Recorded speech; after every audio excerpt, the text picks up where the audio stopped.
ലൂക്കോസിൻ്റെ സുവിശേഷം 1-ാം അധ്യായം അതിൻ്റെ 1 മുതൽ 23 വരെയുള്ള വാക്യങ്ങൾ. ലൂക്കോസിൻ്റെ സുവിശേഷം 1-ാം അധ്യായം 1 മുതൽ 23 വരെയുള്ള വാക്യങ്ങൾ. ശ്രീമാനായ തിയോഫിലോസേ, ആദ്യം മുതൽ കണ്ട സാക്ഷികളും വചനത്തിൻ്റെ ശുശ്രൂഷക്കാരുമായവർ നമ്മെ ഭരമേൽപ്പിച്ചതുപോലെ നമ്മുടെ ഇടയിൽ പൂർണ്ണമായി പ്രമാണിച്ചു വരുന്ന കാര്യങ്ങളെ വിവരിക്കുന്ന ഒരു ചരിത്രം ചമപ്പാൻ പലരും തുനിഞ്ഞിരിക്കൊണ്ട് നിനക്ക് ഉപദേശം ലഭിച്ചിരിക്കുന്ന വാർത്തയുടെ നിശ്ചയം നീ അറിയേണ്ടതിന് അത് ക്രമമായി എഴുതുന്നത് നന്നെന്ന് ആദ്യം മുതൽ സകലവും സൂക്ഷ്മമായി പരിശോധിച്ചിട്ട് എനിക്കും തോന്നിയിരിക്കുന്നു.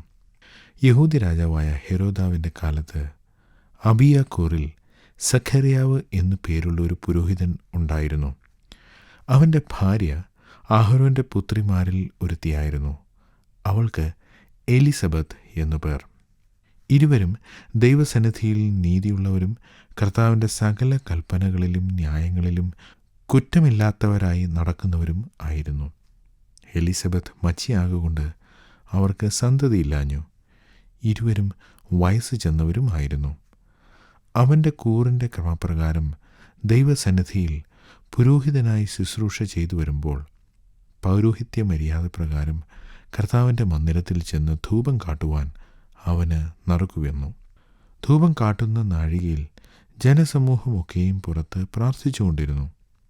അപ്പോൾ കർത്താവിൻ്റെ ദൂതൻ ധൂപപീഠത്തിൻ്റെ വലത്തുഭാഗത്ത് നിൽക്കുന്നവനായിട്ട് അവന് പ്രത്യക്ഷനായി. സഖര്യാവ് അവനെ കണ്ട് ഭ്രമിച്ച് ഭയപരവശനായി. ദൂതൻ അവനോട് പറഞ്ഞത്, സഖര്യാവേ, ഭയപ്പെടേണ്ട, നിന്റെ പ്രാർത്ഥനയ്ക്ക് ഉത്തരമായി നിന്റെ ഭാര്യ എലിസബത്ത് നിനക്കൊരു മകനെ പ്രസവിക്കും. അവന് യോഹന്നാൻ എന്ന് പേരിടണം. നിനക്ക് സന്തോഷവും ഉല്ലാസവും ഉണ്ടാകും. അവൻ്റെ ജനനത്തിങ്കൽ പലരും സന്തോഷിക്കും. അവൻ കർത്താവിൻ്റെ സന്നിധിയിൽ വലിയവനാകും. വീഞ്ഞും മദ്യവും കുടിക്കുകയില്ല. അമ്മയുടെ ഗർഭത്തിൽ വെച്ച് തന്നെ പരിശുദ്ധാത്മാവ് കൊണ്ട് നിറയും. അവൻ ഇസ്രായേൽ മക്കളിൽ പലരെയും അവരുടെ ദൈവമായ കർത്താവിങ്കിലേക്ക് തിരിച്ചു വരുത്തും. അവൻ അപ്പന്മാരുടെ ഹൃദയങ്ങളെ മക്കളിലേക്കും വഴങ്ങാത്തവരെ നീതിമാന്മാരുടെ ബോധത്തിലേക്കും തിരിച്ചും കൊണ്ട് ഒരുക്കമുള്ള ഒരു ജനത്തെ കർത്താവിനു വേണ്ടി ഒരുക്കുവാൻ അവനു മുമ്പായി ഏലിയാവിൻ്റെ ആത്മാവോടും ശക്തിയോടും കൂടെ നടക്കും. സഖര്യാവ് ദൂതനോട്, ഇത് ഞാൻ എന്തൊന്നിനാൽ അറിയും? ഞാൻ വൃദ്ധനും എൻ്റെ ഭാര്യ വയസ്സ് ചെന്നവളുമല്ലോ എന്ന് പറഞ്ഞു. ദൂതൻ അവനോട്, ഞാൻ ദൈവസന്നിധിയിൽ നിൽക്കുന്ന ഗബ്രിയേലാകുന്നു. നിന്നോട് സംസാരിപ്പാനും ഈ സദ്വർത്തമാനം നിന്നോട് അറിയിപ്പാനും എന്നെ അയച്ചിരിക്കുന്നു. തക്ക സമയത്ത് നിവൃത്തി വരുവാനുള്ള എൻ്റെ ഈ വാക്ക് വിശ്വസിക്കായകൊണ്ട് അത് സംഭവിക്കും വരെ നീ സംസാരിപ്പാൻ കഴിയാതെ മൗനമായിരിക്കും എന്ന് ഉത്തരം പറഞ്ഞു. ജനം സഖര്യാവിനു വേണ്ടി കാത്തിരുന്നു. അവൻ മന്ദിരത്തിൽ താമസിച്ചതിനാൽ ആശ്ചര്യപ്പെട്ടു. അവൻ പുറത്തു വന്നാറേ അവരോട് സംസാരിപ്പാൻ കഴിഞ്ഞില്ല. അതിനാൽ അവൻ മന്ദിരത്തിൽ ഒരു ദർശനം കണ്ടു എന്ന് അവർ അറിഞ്ഞു. അവൻ അവർക്ക് ആംഗ്യം കാട്ടി ഊമനായി പാർത്തു. അവൻ്റെ ശുശ്രൂഷകാലം തികഞ്ഞ ശേഷം അവൻ വീട്ടിലേക്ക് പോയി.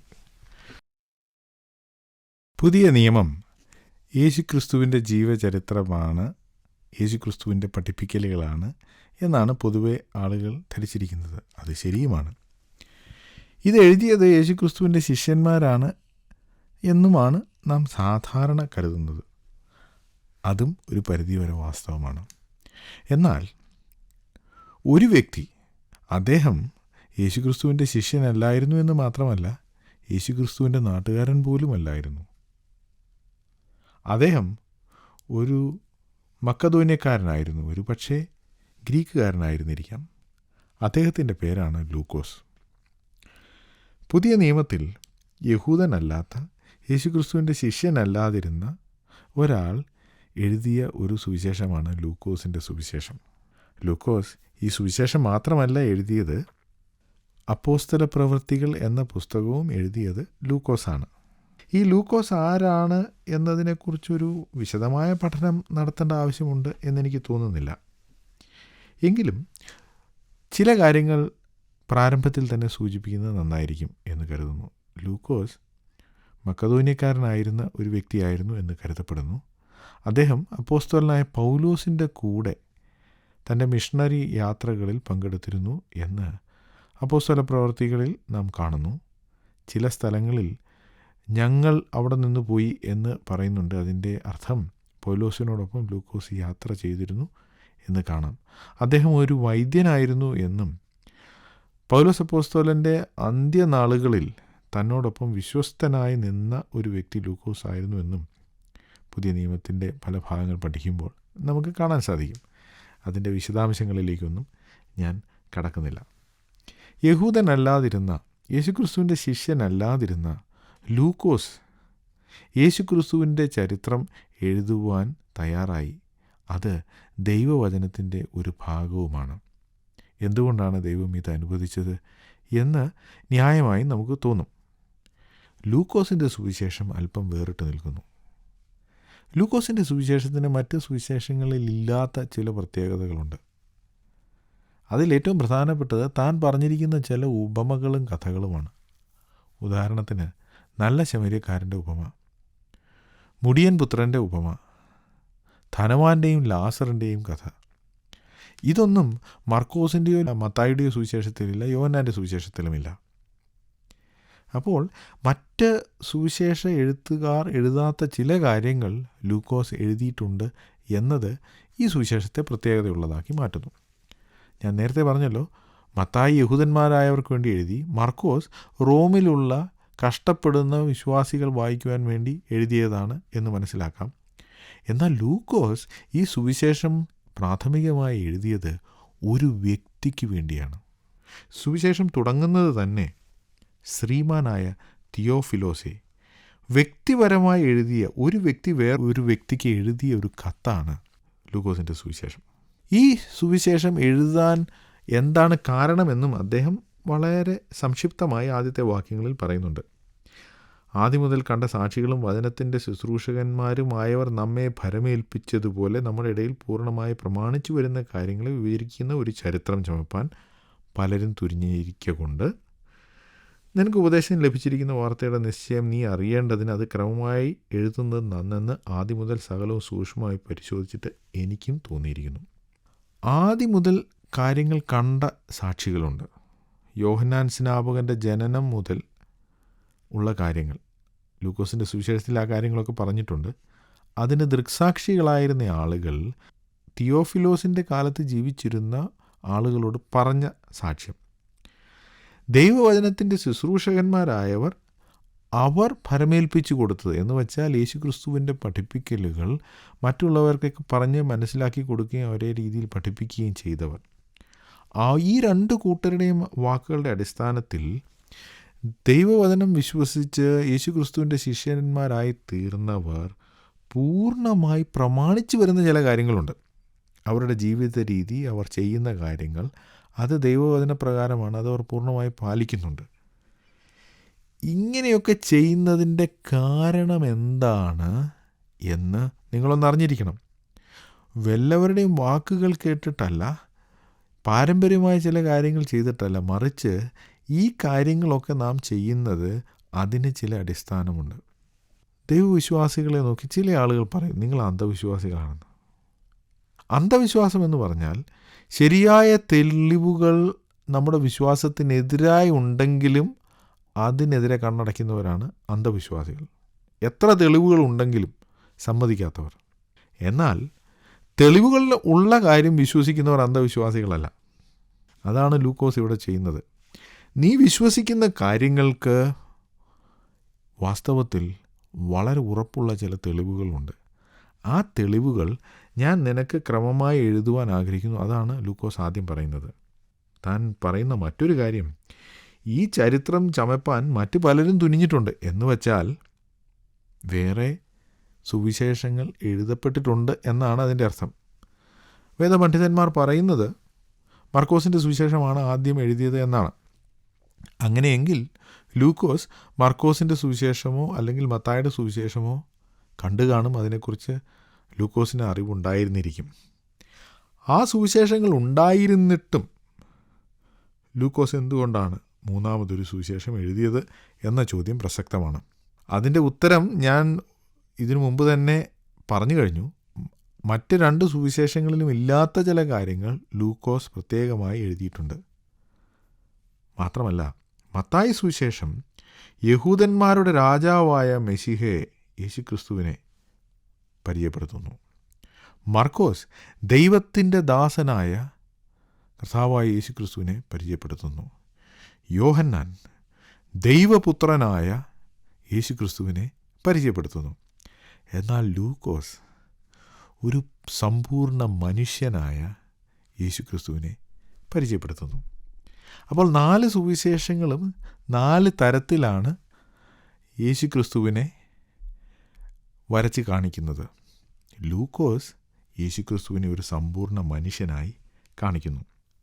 4-ാം വാക്യത്തിൽ അത് ക്രമമായി എഴുതുന്നത് നന്നതെന്ന് ആദ്യം മുതൽ സകലവും സൂക്ഷ്മമായി പരിശോധിച്ചിട്ട് എനിക്കും തോന്നിയിരിക്കുന്നു. ലൂക്കോസ് യേശുക്രിസ്തുവിൻ്റെ ജീവിതത്തിലുള്ള എല്ലാ കാര്യങ്ങളും ഒരു ഡയറി എഴുതുന്ന പോലെ എഴുതുകയല്ല. മറിച്ച് ഈ സംഭവങ്ങളൊക്കെ നടന്ന് ചില നാളുകൾക്ക് ശേഷം, വർഷങ്ങൾക്ക് ശേഷം ആ സംഭവങ്ങൾക്ക് ദൃക്സാക്ഷിയായിരുന്ന ആളുകളെ കണ്ട് സംസാരിച്ച് അതിൻ്റെ തെളിവുകൾ ശേഖരിച്ച ശേഷം ആണ് എഴുതുന്നത്. അല്ലാതെ ഓരോ ദിവസവും നടന്ന കാര്യം അന്നെന്ന് എഴുതുന്ന അത്തരത്തിലുള്ള ഒരു എഴുത്തല്ല ഇത്. എന്നാൽ താൻ പറയുന്നു, താനിത് ക്രമമായാണ് എഴുതിയിരിക്കുന്നത്. ക്രമമായി എഴുതിയിരിക്കുക എന്നതിൻ്റെ അർത്ഥം തനിക്കൊരു പ്രത്യേക കാര്യം പറയാനുണ്ട്, അതിനു വേണ്ടി തനിക്ക് പ്രാധാന്യമുള്ളത് എന്ന് തോന്നുന്ന കാര്യങ്ങൾ ഒരു പ്രത്യേക ഓർഡറിൽ, പ്രത്യേക ക്രമത്തിൽ എഴുതിയിരിക്കുകയാണ്. ഞാനൊരു ഉദാഹരണം പറയാം. 1-ാമത്തെ അധ്യായത്തിൽ ആദ്യം നാം വായിക്കുന്നത് സഖറിയാവിൻ്റെയും എലിസബത്തിൻ്റെയും കാര്യമാണ്. ദൈവദൂതൻ സഖറിയാവിന് പ്രത്യക്ഷപ്പെട്ടു. തനിക്കൊരു മകനുണ്ടാകുമെന്ന് പറഞ്ഞ് സഖറിയാവ് വിശ്വസിച്ചില്ല. അതുകൊണ്ട് അവൻ ഊമനായിപ്പോയി. അടുത്തതായി നാം വായിക്കുന്നത് ദൈവദൂതൻ മറിയയ്ക്ക് പ്രത്യക്ഷനായി. മറിയയോട് പറഞ്ഞതെല്ലാം ആ എബ്രായ ബാലിക, ചെറുപ്പക്കാരിയായിരുന്നു, അവൾ മുഴുവൻ വിശ്വസിച്ചു. പുരോഹിതനായ സഖറിയാവ് വിശ്വസിച്ചില്ല, മറിയ വിശ്വസിച്ചു. ഈ 2 കാര്യങ്ങൾ ഒരുമിച്ചാണ് ലൂക്കോസ് എഴുതിയിരിക്കുന്നത്. അതിൽ നിന്നും ഈ 2 പേരും തമ്മിലുള്ള അവരുടെ ദൈവദൂതനോടുള്ള പ്രതികരണത്തിലുള്ള വൈരുദ്ധ്യം താൻ വരച്ച് കാണിക്കുകയാണ്.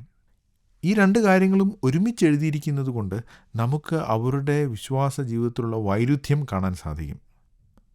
അത് ഈ ക്രമമായി എഴുതിയത് കൊണ്ടാണ് നമുക്ക് മനസ്സിലാകുന്നത്. ലൂക്കോസ് പല കാര്യങ്ങളും താൻ ക്രമമായി ഒരു കാര്യം പറഞ്ഞ് വേറൊരു കാര്യം പറയുന്നു.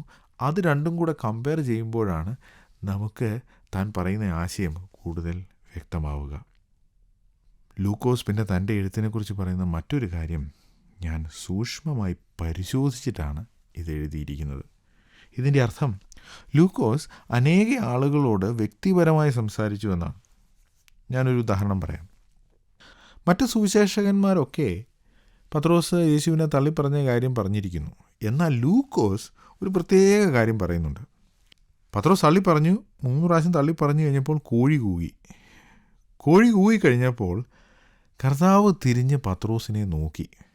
കർത്താവിനെ വിസ്തരിക്കുവാൻ കൊണ്ടുപോയി നിർത്തിയിരിക്കുകയാണ്. രാത്രിയാണ് സമയം. തീ കായാൻ പത്രോസ് പുറത്തിരിക്കുകയാണ്. പത്രോസ് എവിടെയാണ് ഇരിക്കുന്നതെന്ന് ഒരു പക്ഷേ മാനുഷികമായ നിലയിൽ ആർക്കും കാണാൻ പോലും കഴിയില്ല. എന്നാൽ കോഴി കൂകിയപ്പോൾ പത്രോസിൻ്റെ കണ്ണുകളും യേശുക്രിസ്തുവിൻ്റെ കണ്ണുകളും പരസ്പരം കണ്ടു. അത് വേറെ ആരും കാണാൻ സാധ്യതയില്ല, പത്രോസ് മാത്രമേ കാണാൻ സാധ്യതയുള്ളൂ.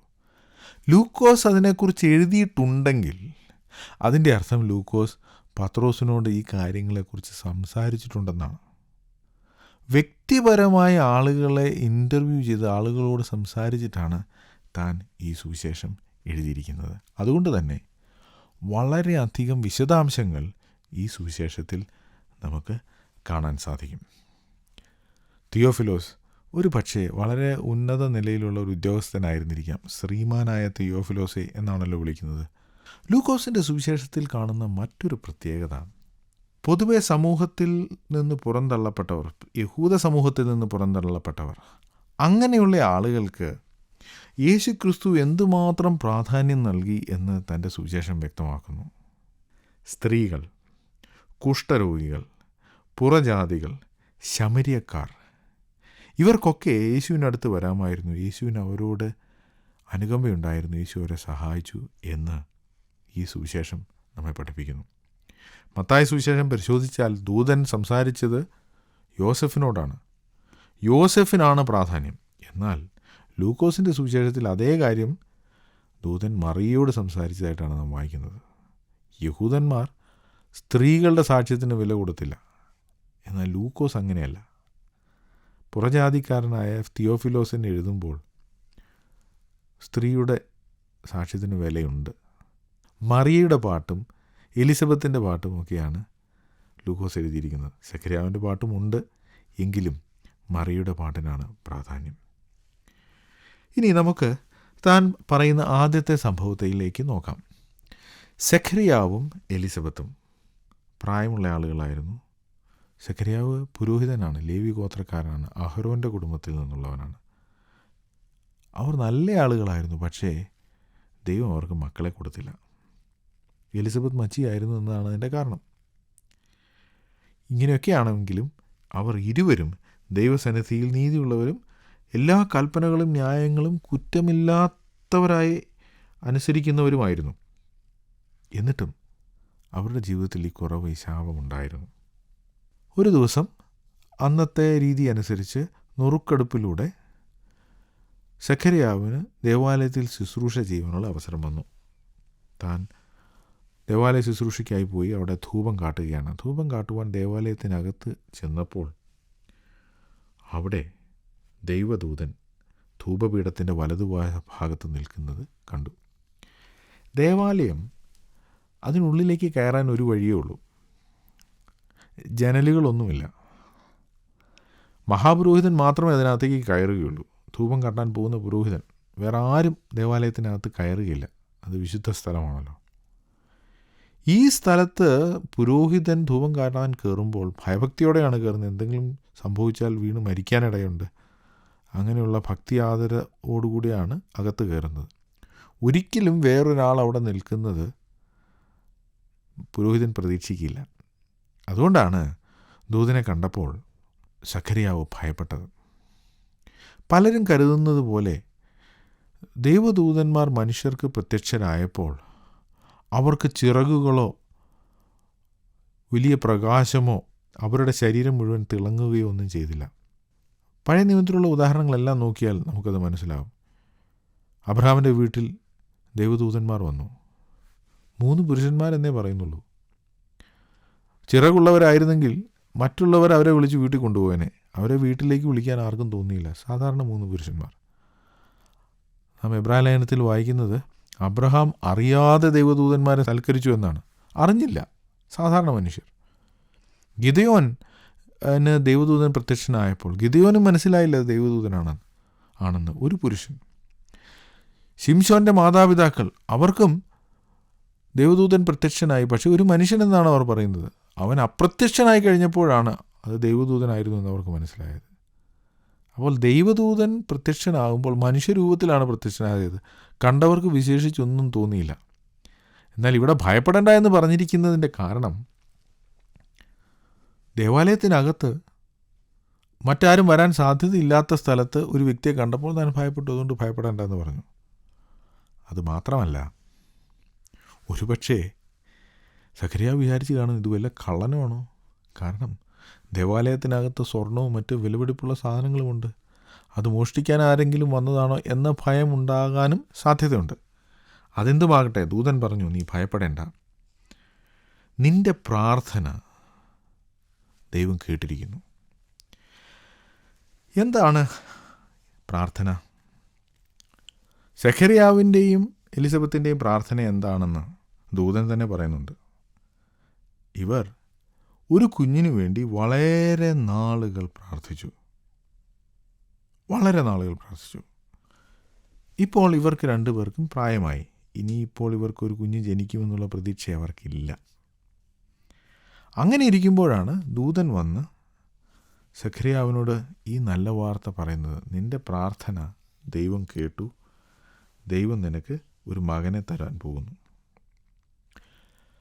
അത് പറഞ്ഞതിന് ശേഷം ആ മകനെക്കുറിച്ച് ഉള്ള ചില കാര്യങ്ങൾ ദൂതൻ പറയുകയാണ്. അവൻ കർത്താവിൻ്റെ സന്നിധിയിൽ വലിയവനാകും. 15 വാക്യം. വീഞ്ഞും മദ്യവും കുടിക്കുകയില്ല, അമ്മയുടെ ഗർഭത്തിൽ വെച്ച് തന്നെ പരിശുദ്ധാത്മാവ് കൊണ്ട് നിറയും. മക്കൾ വലിയവരാകണമെന്ന് മാതാപിതാക്കൾക്ക് ആഗ്രഹമുണ്ട്. പക്ഷേ പല മാതാപിതാക്കൾക്കും അവരുടെ മക്കൾ ഈ ലോകത്തിൽ വലിയവരാകണം എന്നേ ആഗ്രഹമുള്ളൂ. കർത്താവിൻ്റെ സന്നിധിയിൽ വലിയവരാകണം എന്നേ ആഗ്രഹം പലർക്കുമില്ല. രണ്ടാമത്, അവൻ വീഞ്ഞും മദ്യവും കുടിക്കുകയില്ല. വീഞ്ഞെന്ന് പറയുന്നത് യഹൂദന്മാരുടെ നാട്ടുനടപ്പനുസരിച്ച് അവർ സാധാരണ കുടിക്കുന്ന ഒരു പാനീയമാണ്. അത് ഒരു ലഹരി വസ്തുവല്ല. എന്നാൽ മദ്യം, സ്ട്രോങ് ഡ്രിങ്ക്, അത് ലഹരി വസ്തുവാണ്.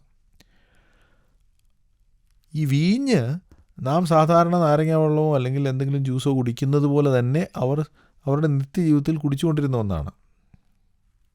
എന്നാൽ യോഹന്നാൻ സ്നാപകനെക്കുറിച്ച് ദൂതൻ സഖര്യാവിനോട് പറയുന്നത് അവൻ വീഞ്ഞും മദ്യവും കുടിക്കുകയില്ല. എന്ന് വെച്ചാൽ സാധാരണ ആളുകൾ ചെയ്യുന്ന കാര്യങ്ങൾ അവൻ ചെയ്യുകയില്ല. അവൻ അസാധാരണനായ ഒരു വ്യക്തിയായിരിക്കും. നമുക്ക് നമ്മുടെ മക്കൾ അസാധാരണക്കാരായിരിക്കണമെന്ന് ആഗ്രഹമുണ്ട്. മറ്റുള്ളവരെ പോലെയല്ല, അവരെക്കാൾ നല്ലവരായിരിക്കണം എന്ന ആഗ്രഹമുണ്ട്. എന്നാൽ അതിനുവേണ്ടി വില കൊടുക്കാൻ നമുക്ക് മനസ്സില്ല. യോഹന്നാൻ സ്നാപകൻ കർത്താവിൻ്റെ സന്നിധിയിൽ വലിയവനാകും. സ്ത്രീകളിൽ ജനിച്ചവരിൽ യോഹന്നാൻ സ്നാപകനേക്കാൾ വലിയവൻ ആരുമില്ലല്ലോ. അങ്ങനെ ഒരു പുത്രൻ നിങ്ങൾക്ക് ജനിക്കാൻ പോകുന്നു. പക്ഷേ അതിന് നിങ്ങൾ വില കൊടുക്കണം. ഒരു കുഞ്ഞിന് വീഞ്ഞും മദ്യവും എന്ന് വെച്ചാൽ അവർ സാധാരണ കഴിക്കുന്ന പാനീയം, അത് അവന് കൊടുക്കാൻ പാടില്ല എങ്കിൽ മാതാപിതാക്കൾ അത് ഒഴിവാക്കണം. ഞാൻ ഓർക്കുന്നുണ്ട്, എൻ്റെ ചെറുപ്രായത്തിൽ എനിക്കൊരിക്കൽ ചിക്കൻ പോക്സ് വന്നു. ചിക്കൻ പോക്സ് വന്നപ്പോൾ ആരോ എൻ്റെ മാതാപിതാക്കളോട് പറഞ്ഞു, ആ സമയത്ത് ഇറച്ചിയും മീനും ഒന്നും കഴിക്കരുത്, അത് അപകടമാണെന്ന്. അത് സത്യമാണോ അല്ലയോ എന്നെനിക്ക് അറിഞ്ഞുകൂടാ. പക്ഷേ ഞാൻ ഒരു കാര്യം ഓർക്കുന്നു, എനിക്ക് ചിക്കൻ പോക്സ് വന്നത് മാറുന്നത് വരെ ഞങ്ങളുടെ വീട്ടിൽ എൻ്റെ മാതാപിതാക്കൾ യാതൊരുവിധ ഇറച്ചിയോ മീനോ ഉപയോഗിച്ചില്ല. കാരണം വീട്ടിലുള്ള ഒരു കുട്ടിക്ക് അത് കഴിക്കാൻ പാടില്ലെങ്കിൽ പിന്നെ പ്രായമുള്ളവർ അത് കഴിച്ചാൽ അത് കഴിക്കാനുള്ള പ്രേരണ അവനുണ്ടാകും. അതുകൊണ്ട് അത് വേണ്ട, അതവർ ഒഴിവാക്കി. ഒരു കുഞ്ഞിനെ യഹൂദന്മാരുടെ നാട്ടിൽ വീഞ്ഞു കുടിക്കാതെ വളർത്തണമെങ്കിൽ മാതാപിതാക്കൾ അത് ഒഴിവാക്കണം. ആ സാക്രിഫൈസ്, ആ ത്യാഗം അവർ ചെയ്യണം. സഖര്യാവും എലിസബത്തും അത് ചെയ്യാൻ തയ്യാറായി. മാത്രമല്ല അവൻ ഗർഭത്തിൽ വെച്ച് തന്നെ പരിശുദ്ധാത്മാവ് കൊണ്ട് നിറയും. പരിശുദ്ധാത്മ നിറവ് എന്ന് വെച്ചാൽ പരിശുദ്ധാത്മാവിൻ്റെ നിയന്ത്രണത്തിലാവുക എന്നാണ് അതിൻ്റെ അർത്ഥം. ആ നിലയിൽ ഇവൻ പരിശുദ്ധാത്മ നിറവുള്ളവനായി ജീവിക്കണമെങ്കിൽ തീർച്ചയായും മാതാപിതാക്കളും അത്തരക്കാരായിരിക്കണം. ഒരു അസാധാരണക്കാരനായ കുട്ടി നമ്മുടെ വീട്ടിലുണ്ടാകണം എന്ന് നമ്മിൽ പലർക്കും ആഗ്രഹമുണ്ട്. പക്ഷേ അങ്ങനെ ഒരു കുട്ടിയെ ഒരു വീട്ടിൽ വളർത്തണമെങ്കിൽ മാതാപിതാക്കളും അസാധാരണമായി പെരുമാറണം. നാം പ്രവചന പുസ്തകത്തിൽ വായിക്കുന്നു, ദൈവം ഇസ്രായേലിനോട് പറയുകയാണ്, ഞാൻ നിങ്ങളുടെ ഇടയിൽ നിന്ന് നാസീർ വ്രതക്കാരെ എന്ന് വെച്ചാൽ വീഞ്ഞു മദ്യവും കുടിക്കാത്ത, മുടി വെട്ടാത്ത, ദൈവത്തിനു വേണ്ടി വേർതിരിക്കപ്പെട്ട ആളുകളെ, നാസീർ വ്രതക്കാരെയും പ്രവാചകന്മാരെയും എഴുന്നേൽപ്പിച്ചു. എന്നിട്ട് ദൈവം ഇസ്രായേൽ മക്കളോട് പറയാണ്, പക്ഷേ നിങ്ങൾ അവരെ വീഞ്ഞു കുടിപ്പിച്ചു, ദൈവനാമത്തിൽ സംസാരിക്കരുതെന്ന് അവരോട് പറഞ്ഞു. അപ്പോൾ ദൈവം അസാധാരണക്കാരായ ചിലരെ നമ്മുടെ കുടുംബങ്ങളിൽ നിന്ന് എഴുന്നേൽപ്പിക്കുന്നുണ്ട്. പക്ഷേ മാതാപിതാക്കൾ അവരെ വെറും സാധാരണക്കാരാക്കി മാറ്റുകയാണ്. ദൈവത്തിന് വേണ്ടി വേർപെട്ടിരിക്കണം എന്ന് ദൈവം തീരുമാനിച്ച ചില ആളുകളെ നമ്മുടെ കുടുംബത്തിലേക്ക് ദൈവം അയച്ചു. പക്ഷേ മാതാപിതാക്കൾ അവരെ സാധാരണക്കാരാക്കി മാറ്റി. അവർ പരിശുദ്ധാത്മ നിറവ് ഉള്ളവരാകുവാൻ നമ്മൾ അനുവദിച്ചില്ല. മറ്റുള്ളവർ ചെയ്യുന്നത് പോലെ തന്നെ നീ ചെയ്യുക, മറ്റുള്ളവരെ പോലെ തന്നെ നീയും ജീവിക്കുക എന്ന് പറഞ്ഞ് അവരെ നിരുത്സാഹപ്പെടുത്തി. ദൂതൻ സഖര്യാവിനോട് പറഞ്ഞു, അവൻ വലിയവനാകും. അവൻ വലിയവനാകുന്നതിൽ നിങ്ങൾക്കൊരു പങ്കുണ്ട്. നിങ്ങളുടെ ഉത്തരവാദിത്വം അത് നിങ്ങൾ ചെയ്യണം. പക്ഷേ ദുഃഖകരമെന്ന് പറയട്ടെ, സഖര്യാവ് ഈ വാക്ക് വിശ്വസിച്ചില്ല. സഖര്യാവ് വളരെ നാളുകൾ പ്രാർത്ഥിച്ച കാര്യത്തിൻ്റെ ഉത്തരമാണ് ദൈവം നൽകിയത്. പക്ഷേ ദൈവം ആ ഉത്തരം നൽകിയത് വിശ്വസിക്കാൻ സഖര്യാവിന് കഴിഞ്ഞില്ല. അപ്പോൾ എന്തായിരുന്നു സഖര്യാവ് ഇത്രയും നാളും പ്രാർത്ഥിച്ചത്? സഖര്യാവിനും ഒരു മകന് വേണ്ടി പ്രാർത്ഥിച്ചു, പക്ഷേ ദൈവം അതൊന്നും തരികയില്ല എന്ന് അവൻ്റെ മനസ്സിൽ അവൻ അറിയാമായിരുന്നു. പലപ്പോഴും നാം ദൈവസന്നിധിയിൽ പറയുന്ന വാക്കുകൾ, അവയ്ക്ക് നമ്മൾ തന്നെ വലിയ വിലയൊന്നും കൊടുക്കാറില്ല. നമ്മുടെ പ്രാർത്ഥന പലപ്പോഴും അങ്ങനെയാണ്. നമ്മുടെ പാട്ടുകൾ പലപ്പോഴും അങ്ങനെയാണ്. പാട്ട് പാടും, പക്ഷേ ആ പാട്ടിൻ്റെ വാക്കുകളെക്കുറിച്ചും അതിൻ്റെ അർത്ഥത്തെക്കുറിച്ചും ആലോചിച്ചാൽ പല പാട്ടുകളും നമുക്ക് പാടാൻ പോലും സാധിക്കില്ല. പക്ഷേ നമ്മളതൊന്നും കരുതാറില്ല, ശ്രദ്ധിക്കാറില്ല. എല്ലാവരും പാടുന്ന കൂടെ നമ്മളും പാടുന്നു. പ്രാർത്ഥനയിൽ യാതൊരു അർത്ഥവുമില്ലാത്ത വാക്കുകൾ നാം പറയുന്നു. സഖര്യാവ് തനിക്കൊരു മകന് വേണ്ടി പ്രാർത്ഥിച്ചു, പക്ഷേ ആ മകനെ ദൈവം നൽകുമെന്ന് അവൻ വിശ്വസിച്ചില്ല. അത് താൻ ദൂതനോട് പറഞ്ഞു. ദൂതൻ സഖര്യാവിനൊരു ശിക്ഷ കൊടുത്തു. തൻ്റെ അവിശ്വാസത്തിനാണ് ആ ശിക്ഷ. ഇനി നീ സംസാരിക്കില്ല. ആ കുഞ്ഞ് ജനിക്കുന്നതുവരെ നീ ഇനി സംസാരിക്കില്ല. സഖര്യാവ് എന്താണ് ചെയ്യുന്നത്? ധൂപം കാട്ടുകയാണ്. വെളിപ്പാട് പുസ്തകത്തിൽ നാം വായിക്കുന്നുണ്ട്, ധൂപം കാട്ടുക എന്ന് പറഞ്ഞാൽ, ധൂപവർഗം ഉയരുക എന്ന് പറഞ്ഞാൽ ആളുകളുടെ പ്രാർത്ഥനയാണ്, ദൈവമക്കളുടെ പ്രാർത്ഥന, വിശുദ്ധന്മാരുടെ പ്രാർത്ഥന. സഖര്യാവ് ധൂപം കാണിക്കുമ്പോൾ പുറത്ത് ജനം പ്രാർത്ഥിച്ചുകൊണ്ടിരിക്കുകയാണ്. പുരോഹിതനാണ്, ജനത്തെ പ്രതിനിധീകരിച്ച് ദേവാലയ ശുശ്രൂഷ ചെയ്യുന്നയാളാണ്. അവരോട് പ്രാർത്ഥിക്കണമെന്ന് പറയേണ്ട ആളാണ്, അവരോട് ദൈവത്തിൽ വിശ്വസിക്കണമെന്ന് പറയേണ്ട ആളാണ്. എന്നാൽ ഇയാൾക്ക് വിശ്വാസമില്ല. ഇയാളുടെ പ്രാർത്ഥന ദൈവം കേൾക്കുമെന്നുള്ള വിശ്വാസം സഖര്യാവിനില്ല. അങ്ങനെയുള്ള സഖര്യാവ് ഇനി പുറത്തു പോയി ജനത്തെ ഉപദേശിക്കേണ്ട എന്ന് ദൈവം പറഞ്ഞു. നീ ഈ പറഞ്ഞ കാര്യം സംഭവിക്കുന്നത് വരെ ആരെയും ഉപദേശിക്കണ്ട, പ്രാർത്ഥിക്കണ്ട. മനസ്സിൽ വേണേൽ പ്രാർത്ഥിക്കാം, പക്ഷേ ഉറക്കെ പ്രാർത്ഥിക്കണ്ട. നീ ചെയ്ത പ്രാർത്ഥനയുടെ ഫലം ഉണ്ടാകുന്നത് നീ കണ്ടിട്ട് ഇനി പ്രാർത്ഥിച്ചാൽ മതി. റോമാലേഖനം 12-ാം അധ്യായം അതിൻ്റെ 6-ാം വാക്യത്തിൽ നാം ഇങ്ങനെ വായിക്കുന്നു: പ്രവചനമെങ്കിൽ വിശ്വാസത്തിന് ഒത്തവണ്ണം. പ്രവചനം എന്ന് പറഞ്ഞാൽ ദൈവം പറഞ്ഞ കാര്യം മറ്റുള്ളവരോട് പറയുന്നു, അതാണ് പ്രവചനം. ഈ പ്രവചന ശുശ്രൂഷ ചെയ്യണമെങ്കിൽ, അല്ലെങ്കിൽ ദൈവവചനം മറ്റുള്ളവരോട് പറയുന്ന ശുശ്രൂഷ ചെയ്യണമെങ്കിൽ വിശ്വാസം വേണം. ഞങ്ങളുടെ ദൈവമേ, സ്വർഗീയ പിതാവേ, അവിടുന്ന് ഞങ്ങളോട് സംസാരിച്ചിരിക്കുന്നതിനായി സ്തോത്രം. ഞങ്ങൾ പറയുന്ന വാക്കുകൾ അവിടുന്ന് ശ്രദ്ധ വെച്ച് കേൾക്കുന്നു, അതിനവിടുന്ന് മറുപടി തരും. ആ കാര്യം വിശ്വസിക്കുവാൻ ഞങ്ങളെ സഹായിക്കണമേ. ഞങ്ങളുടെ കുടുംബത്തിൽ അങ്ങ് അയച്ചിരിക്കുന്ന കുട്ടികൾ, അവർ അസാധാരണക്കാരായി തീരുവാൻ അവിടുന്ന് ആഗ്രഹിക്കുന്നു. അവരെ വെറും സാധാരണക്കാരാക്കി മാറ്റുവാൻ ഞങ്ങൾക്ക് ഇടയാകരുതേ എന്ന് പ്രാർത്ഥിക്കുന്നു. ഞങ്ങളുടെ പ്രാർത്ഥന കേട്ടതിനായി സ്തോത്രം. യേശു കർത്താവിൻ്റെ നാമത്തിൽ തന്നെ, ആമേൻ.